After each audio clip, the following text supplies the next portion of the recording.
Bonjour et bienvenue dans une nouvelle vidéo sur la cybersécurité d'après le blog Over the Wire. Donc aujourd'hui on va résoudre le challenge Maz, donc level 4 pour avoir accès au level 5. Donc la première chose c'est se connecter en Secure Shell sur la session Maz 4. Une fois qu'on est là-dedans, il faut aller dans le répertoire Maz, donc on fait un champ directory Maz, et là on regarde le fichier qui nous intéresse en faisant un lsal. Alors, le fichier qui nous intéresse, c'est le fichier mass4. On voit que là, il est rouge, il est situé ID et on reconnaît par le petit S qui est là. Et on voit que si on arrive à voir les informations utilisateurs, on pourra avoir les droits MAZ5 si on arrive à exploiter la vulnérabilité. La première chose, c'est d'exécuter MAZ4 et voir comment il réagit. Donc là, il nous dit qu'il faut mettre un fichier pour qu'il le teste, mais on ne sait pas trop ce qu'il fait avec ce fichier. Le problème, c'est que la manipulation de fichiers, c'est quelque chose qui n'est pas simple. Donc nous, on va devoir le décompiler avec Ghidra et le désassembler avec JDBPDA pour faire des tests. Donc là, l'étape suivante, c'est d'ouvrir un nouveau shell et de récupérer le fichier. Donc pour récupérer le fichier, enfin scopy, donc 255 avec mass4 et mass4 et on va le copier dans le répertoire courant. Alors là, il va nous demander le mot de passe. Donc on copie le mot de passe et là, il nous le télécharge. On va exécuter Ghidra et on va l'importer. Donc une fois qu'on est là-dessus, là, on va dans File. Alors si vous avez créé un projet, évidemment, vous faites Import, File et là, et on sélectionne Maz. Là, on laisse les options par défaut qui sont bonnes. On a quelques petits messages d'erreur, etc. Mais pour nous, ça ne nous posera pas de problème. On fait OK. On double-clique dessus. Là, il nous dit que Maz4 n'a pas été analysé. Voulez-vous l'analyser maintenant? Évidemment qu'on veut l'analyser maintenant. Donc on fait Yes. Là, toutes les options par défaut, elles sont bonnes. Donc on clique sur Analyse. On fait OK. Alors normalement, là, vous êtes sur main. Alors si vous ne le voyez pas, vous pouvez aller dans fonction et voir ce qu'est main. On va changer les propriétés. Donc je vais vous mettre ça en une police plus grande pour que vous puissiez mieux voir. Donc on met en taille 16. On fait OK. On applique. On fait OK. Alors, la première chose qui nous frappe, c'est qu'on a énormément de variables. On a des tableaux, 12 octets ou 12 choses qui sont définies.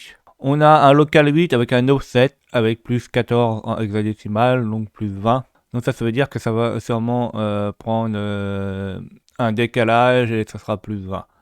La première chose, il va vérifier le nombre de paramètres qu'on lui a passé, et si on ne lui a pas passé un bon nombre de paramètres, il nous affiche le message qu'on a eu tout à l'heure. Si on a réussi à passer ces conditions-là, le paramètre qu'on lui a passé là, le deuxième, donc qui est le nom du fichier, il va essayer de l'ouvrir. S'il n'arrive pas à l'ouvrir, il dit qu'il y a une erreur, qu'il n'a pas réussi à l'ouvrir. Là, il vérifie certaines choses, local 8, et c'est à partir de là où c'est le plus intéressant. On a quelque chose qui s'appelle read, qui permet de lire un fichier, et il va lire un nombre de octets derrière. Donc là, c'est en hexadécimal, donc il va lire 34 en hexadécimal et 52 en décimal. On a une autre fonction qui s'appelle lseek. Alors lseek, seek en anglais ça veut dire chercher. En fait, il va déplacer le pointeur de décrypteur de fichier. En fait, ça veut dire qu'en fait, il va déplacer ou il va lire les prochaines étapes du fichier. Et cette valeur-là, on ne la connaît pas, il faudra la trouver. Après, qu'est-ce qu'il va faire? Une fois que le pointeur, l'endroit du fichier a été déplacé, il va lire d'autres octets derrière, donc d'autres caractères ou autre chose, ou des données binaires. Il va en lire un certain nombre. Là, c'est marqué derrière, il en lit 20 en hexadécimal, donc 32 en décimal. Et le plus important, c'est après, c'est le if. On voit que là, on a une condition qui fait que si cette condition, elle est réussie, elle est valide, il nous affiche que le fichier va être exécuté et il exécute le fichier qu'il a ouvert lui-même. Donc là, il faut se dire qu'il faut faire un fichier bash valide. Quelles sont les conditions? Eh ben, il va multiplier une valeur par une autre et il va la vérifier avec une autre. Donc ça sera à nous de déterminer. Et il va vérifier st-size, c'est la taille du fichier, si elle est inférieure à un certain nombre. Donc on ne pourra pas faire un fichier, des fichiers trop gros avec par exemple du shellcode ou des injections trop complexes. Donc ça va peut-être nous poser problème, hein. On verra ça tout à l'heure. Là, la taille du fichier à pas dépasser, c'est 124. C'est fait. Retournons sur notre exercice. Je vais diviser avec Tmux en deux l'écran pour que ce soit plus simple pour vous. Alors, donc là, j'ai divisé en deux l'écran. La première chose, c'est de créer un pattern pour voir quelle est la valeur dans LSEQ. Parce qu'on sait qu'il va prendre une valeur dans LSEQ, mais on ne sait pas où et à quelle position. Donc là, je vais vous montrer à quoi ressemblent les patterns. Donc là, sur le côté droite. Donc là, c'est juste une fonction Python printf qui affiche par 4. Là, on voit les caractères d'un certain rang, en fait, d'un certain écart, donc A, B, C, D, E, F. Et en connaissant ce qui est ASCII, là, le code ASCII de chaque lettre, on pourra savoir où on va. Alors là, je voulais l'afficher, on va le mettre dans un fichier temporaire où on pourra le lire. Donc je vais l'appeler par exemple file 1, 2, 3, 4. Et maintenant, on va aller sur gdb peda et on va analyser notre fichier mav4. On va désassembler le programme principal. Alors avant de le désassembler, alors, il faudra peut-être mieux mettre aussi enlever la pagination mémoire, hein, vu qu'on a des offsets. Alors c'est pas obligatoire, hein, parce que nous on va retrouver avec autrement. Alors on va désassembler le main. Et comme on l'a dit, on va essayer de voir la première condition qu'on va voir là, c'est voir le LSEQ et savoir comment ça va être lu. Et là aussi, on sait que là on aura une marge d'erreur de temps, parce qu'à partir du LSEQ là, ça va changer, donc pour voir la place disponible pour nous. Donc là, on a vu, on a des assemblées, on va se balader. Alors, qu'est-ce qui est intéressant pour nous? La multiplication.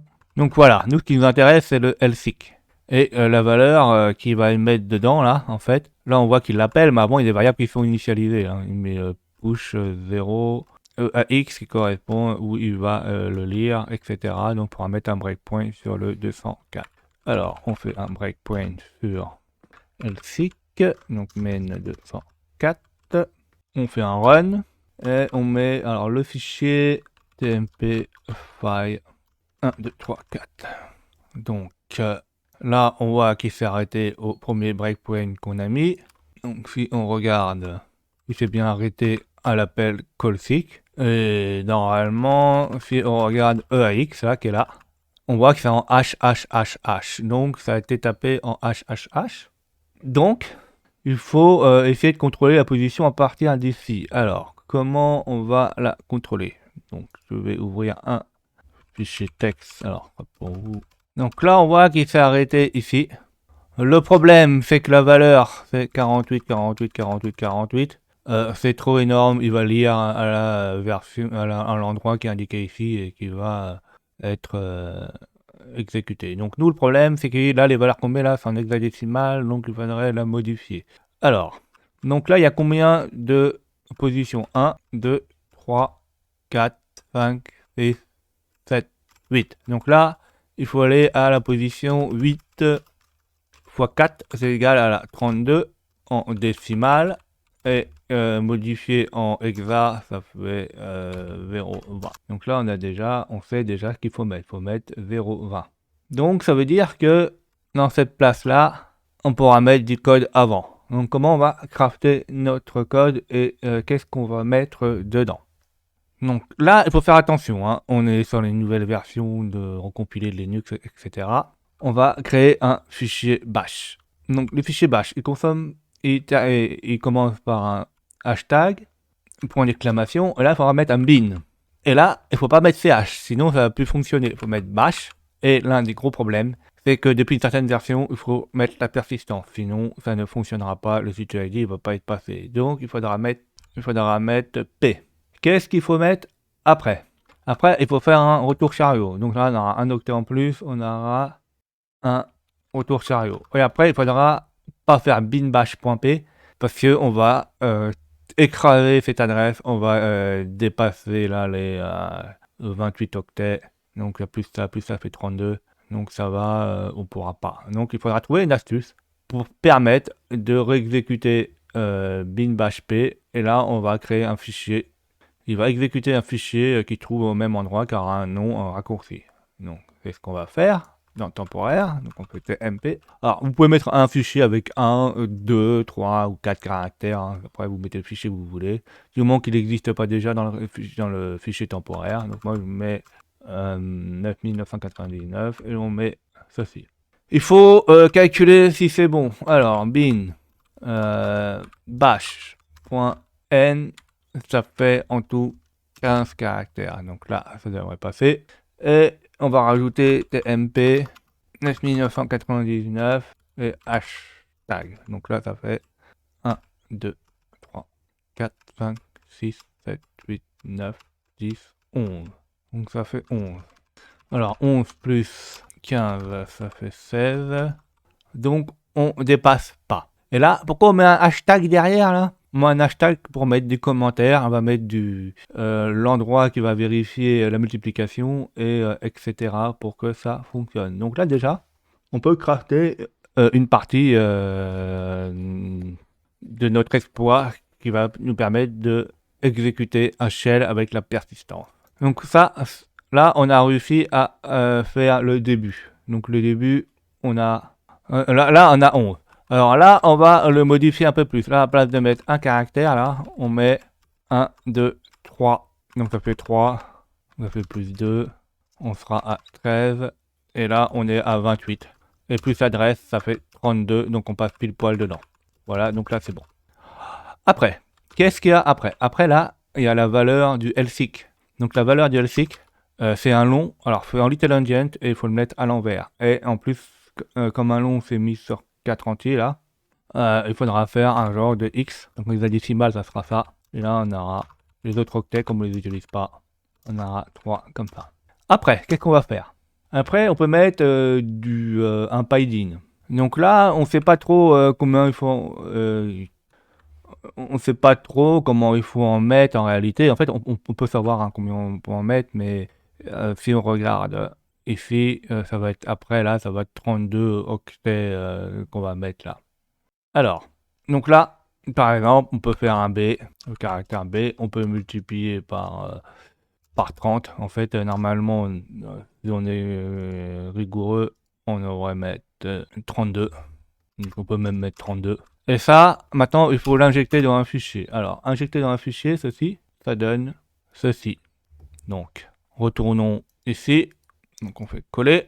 Donc, sans l'injecter dans le fichier, ça donne ceci là. Donc, tmp et notre décalage.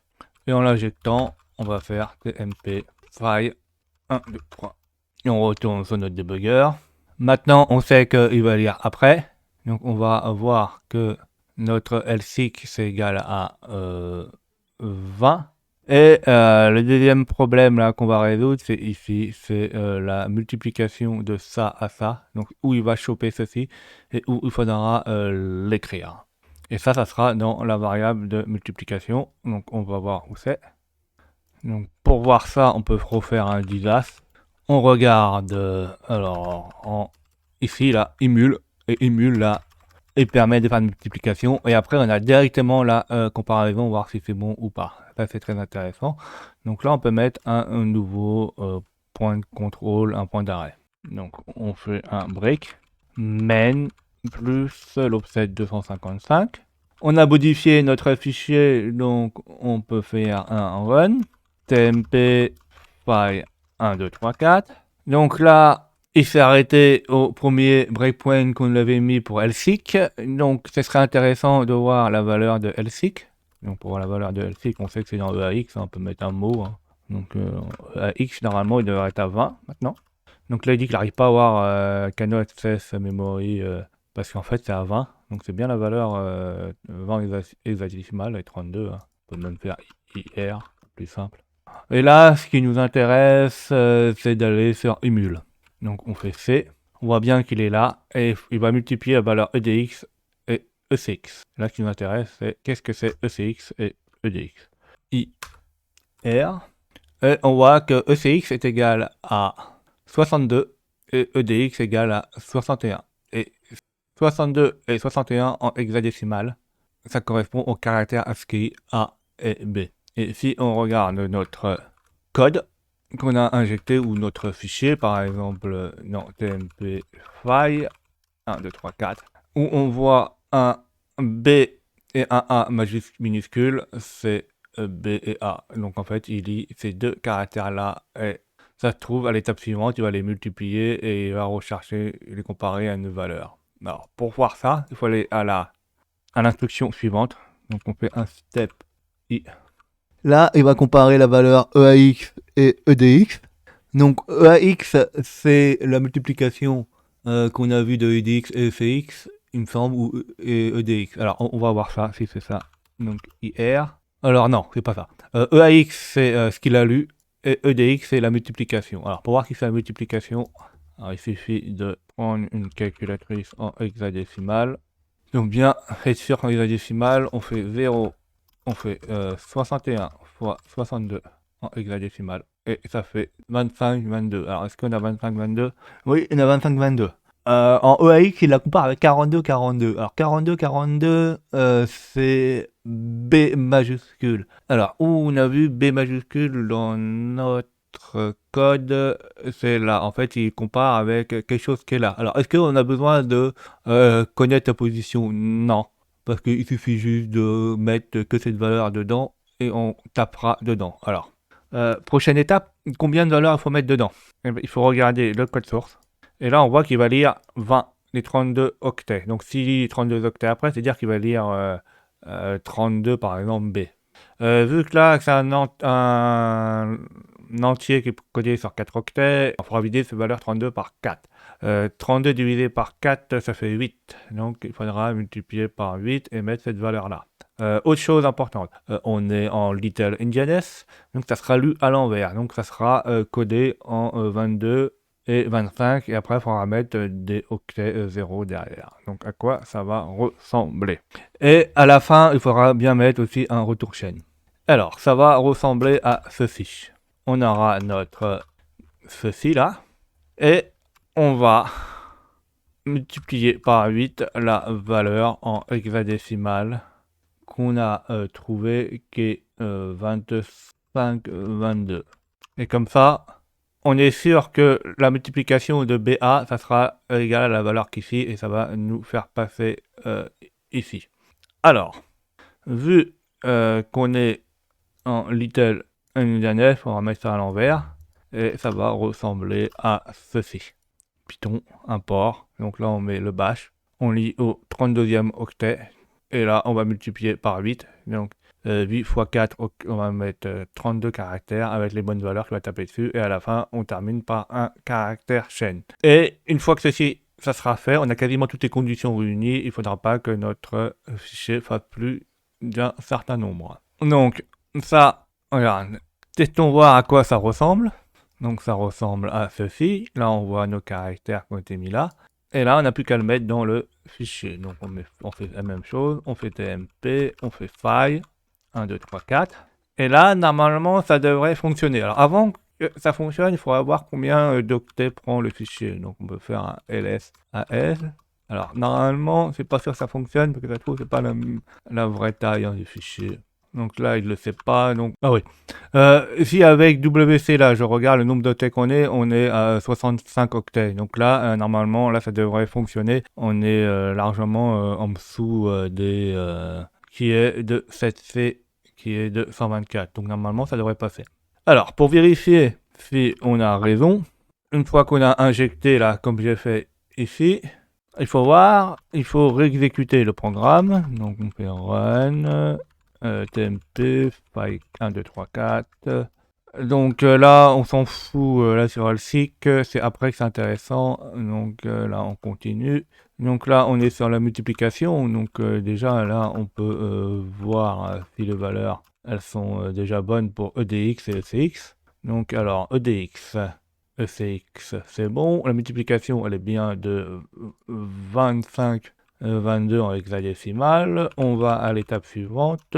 On fait I, step I. Donc là, il fait bien la comparaison et on va voir si les deux valeurs de comparaison sont les mêmes sur EAX et EDX. Alors, EAX, c'est égal à 2502 et EDX est égal à 2522 et EAX plutôt c'est égal à 2522 plutôt, je voulais dire. Les deux sont exactement les mêmes, donc la condition va être bonne. Donc ça veut dire que là, normalement, il va essayer d'appeler le fichier qui s'appelle 9999 qui est dans TMP, qui n'existe pas encore. Si je fais continue, il nous dit que le fichier est valide. Donc là, c'est déjà bien. Il dit que le fichier est valide, c'est-à-dire qu'il est déjà passé dedans, une fois dedans, et il a essayé d'exécuter. Passons, une fois que là, toutes les conditions sont faites, passons à la création du fichier. Donc, on va créer notre fichier 9999. Dedans, qu'est-ce que ça va être? C'est un fichier, pareil, en bash. Qu'est-ce qu'on n'avait pas pu écrire complètement? Donc, on fait bin, bash-p, on exécute bin, bash-p, donc là, il va nous exécuter un terminal qui aura le CTID. C'est juste ça, et rien de plus compliqué. Alors, on peut l'enregistre.